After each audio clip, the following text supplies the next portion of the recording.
السلام علیکم، میں ہوں مفیظ الرحمان، آپ دیکھ رہے ہیں میرا یوٹیوب چینل۔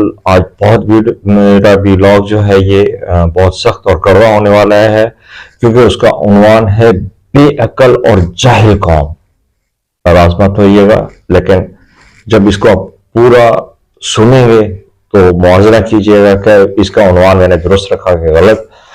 ہم میں سے 90% لوگوں نے مرنا نہیں، مرنا بھی ہے تو سچ، جھوٹ، فراڈ، چوری، کسی کا حساب نہیں ہونا، کسی کو پیر جنت لے کے جائے گا، کسی کو نواز شریف لے کے جائے گا، کسی کو بھاول لے جائے گا، کسی کو عمران خان لے جائے گا، کسی کو مولانا فضل الرحمان لے جائے گا، کسی کے خیال میں 5 نمازیں اور کسی کے خیال میں 2-3 چٹلے جنت کے لیے کافی ہوتے ہیں، اور کچھ کہتے ہیں پکا وہابی ہونا جنت کی پہلی شرط ہے اور آخری شرط بھی یہی ہے، بلکہ محلے کے مسجد کے لیے امام کی جیب میں تھوڑا بہت چندہ ڈالنا بھی جنت میں گھر بنوا دینا ہے، بس مرتے ہی قبضہ مل جائے گا۔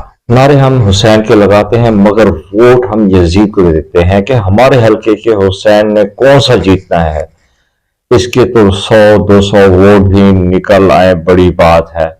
لعنت ہے ایسی سوچ والوں پہ۔ مثال عمر کی دیتے ہیں، مگر ہمارے لیڈر سے کوئی پوچھ لے کہ پلاسٹک سرجری کدھر سے کروائی ہے تو ایسے بندے کی ٹھکائی موقع پر کرنا ثواب سمجھا جاتا ہے۔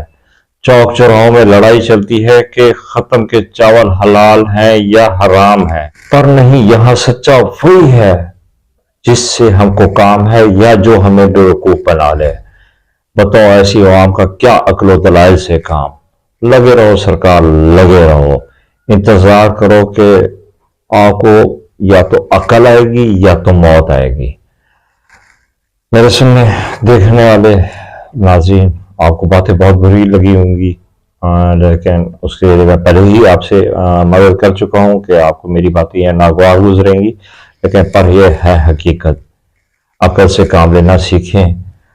نئے پاکستان میں ہیں آپ، یہاں پہ عقل و شعور جو ہے وہ کام آتی ہے، اور آپ الحمدللہ اہل علم ہیں، اہل عقل ہیں، اور ان دونوں چیزوں کو استعمال کرتے ہوئے آنے والے انتخابات میں اپنے جو ہے وزیر اعظم کو منتخب کریں تاکہ پاکستان کی سالمیت برقرار رہے۔ تو میں یاد رکھیے گا۔ اللہ حافظ۔